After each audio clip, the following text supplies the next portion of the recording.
8 years ago, I was drawn to the mysterious Amazon and made a documentary about a tribe defending their ancestral territory against oil companies.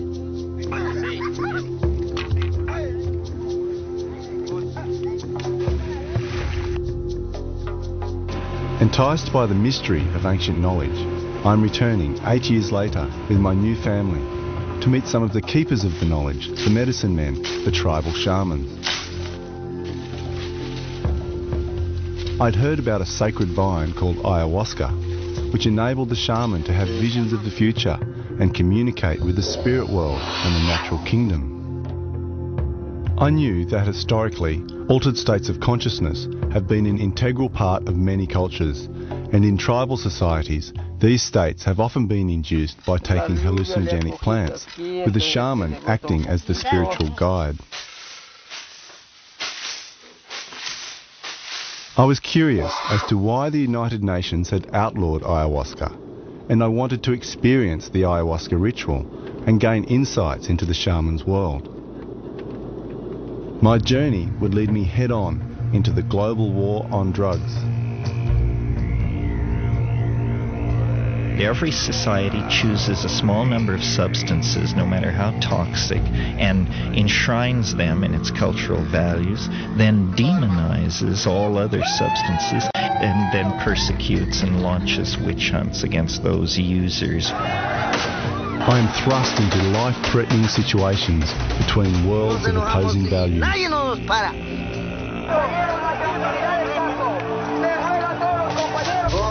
And I experience realities I never even dreamed of.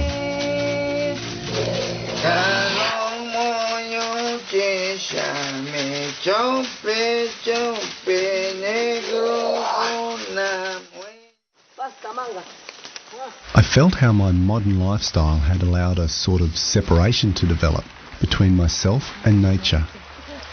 Through their actions, I could see how these forest Indians were still directly connected with the natural environment.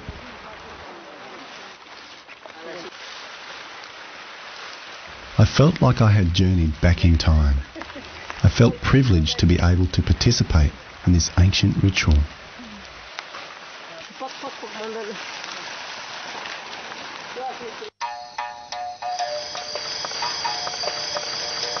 Los jóvenes que no estuvieron en la escuela, que no aprendieron la escuela, a ellos le daban consejo, a ellos le daban de tomar ayahuasca siempre.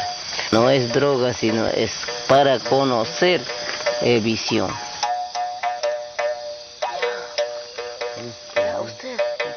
I knew that drinking ayahuasca could be a very intense experience, that it tasted foul and often it made you vomit. I was feeling apprehensive about how it would affect me.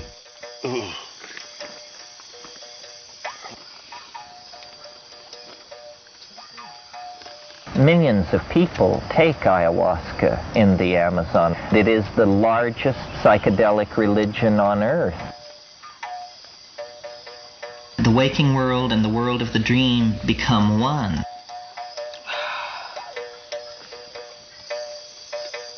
So then it becomes the function of the shaman, the gadfly, the go-between, to carry information back and forth between these worlds.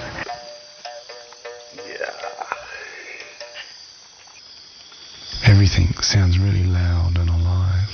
It feels like the whole forest and everything in it is aware that we're here drinking ayahuasca. I'm seeing iridescent rainbow spirals and complex geometric patterns. Feels like I'm being bombarded by some sort of ancient knowledge, universal consciousness that I don't understand.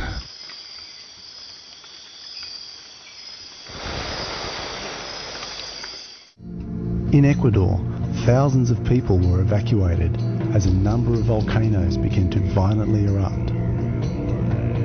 Hace tiempos cuando primero erupción de Pichincha o Agua Pichincha, he estado tomando con unos quiteños ayahuasca. Hemos estado conversando en visión cuando este volcán está sagradamente, cuando petroleros están molestando, está cabreado porque este petrolero está reventando su suelo adentro. Entonces el volcán está cabreado porque no están portando bien la naturaleza. No quiero que me vengan a destruir gentes de Estados Unidos por chupar la sangre de nuestros ancestros, el oro negro. ¿Qué se creen con la tecnología de puntas? Hechos los inteligentes. No, aquí estamos los inteligentes, los que defendemos el pulmón del mundo, la selva, el aire puro, el agua puro. What it brings is an empathy to the destruction of the planet. You know, the cutting of a rainforest is suddenly no longer completely abstract. It's actually something you can feel and relate to. And all political change begins with a change of feeling and value. We have become a toxic force in planetary biology. There is going to have to be a radical transformation. Human future will be designed on how conscious we are able to make ourselves. If we can change our minds, we can take hold of this process and halt it. Y convoco a todos los yachaks, a todos los chamanes del mundo, unificar para difundir en el mundo y decir, no destruir la naturaleza, no destruir las raíces de los árboles. My journey into this mysterious world of the shamans of the Amazon lasted 3 years. I'm left wondering whose interests are really being served by keeping illegal these shamanic plants that can help you connect with yourself and the natural world. And how is it that humanity is allowing such unprecedented destruction of nature? Meeting the shamans and taking ayahuasca opened me to a world I never imagined. A world that challenged my current concepts of reality and made me question my life's purpose and my relationship with everything.